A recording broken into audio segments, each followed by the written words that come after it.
It all began on a quiet street in Kent, where everything looked ordinary. Perfect lawns, polite neighbors, and the smell of Sunday roasts in the air. But behind the lace curtains of number 42 lived Clara Whitmore, a woman with secrets as expensive as her perfume. To the world, Clara was the perfect wife, elegant, witty, and devoted to her husband Edward, a mild-mannered accountant with a fondness for Sudoku and silence. They looked like a postcard couple, but under the surface Clara was restless, bored of her husband, bored of her life, and convinced she deserved more.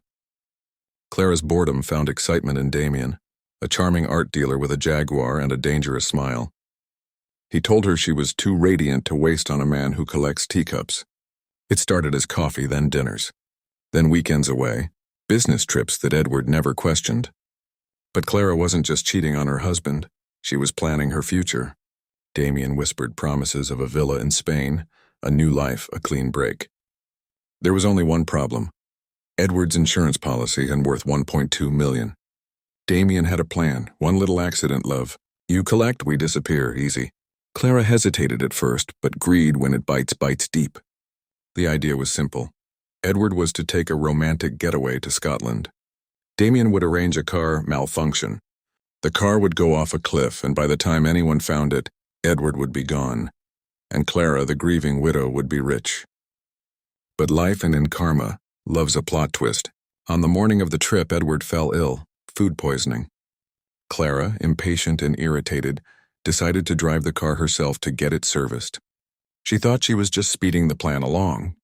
Halfway through the journey, the brakes failed. The car spun off the road and crashed into a ditch. Clara survived and barely mounted, but the car was a wreck. When the police arrived, she was shaken, bruised, and confused. Strange, said the officer, frowning. The brakes were tampered with.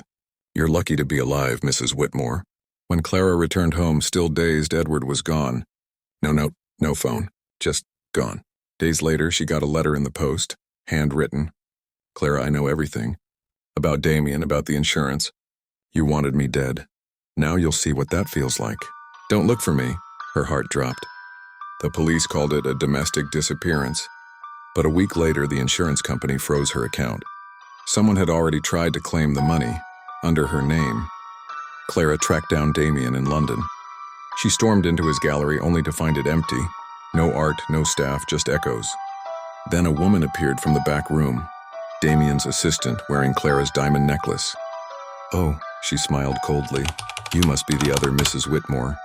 Clara's blood ran cold. Damien had been married all along, to her. He'd used a fake name, fake company, fake everything. And now he'd vanished too, taking her identity, her money, and her life with him weeks later. The police found a body, Damien's, washed up near Dover. In his pocket was a note. She did it. Check her car. They arrested Clara that evening. The same car, still at the mechanics, had her fingerprints on the sabotaged brakes. And Edward? He was alive, living quietly in Scotland under a new name, having faked his disappearance to expose her betrayal.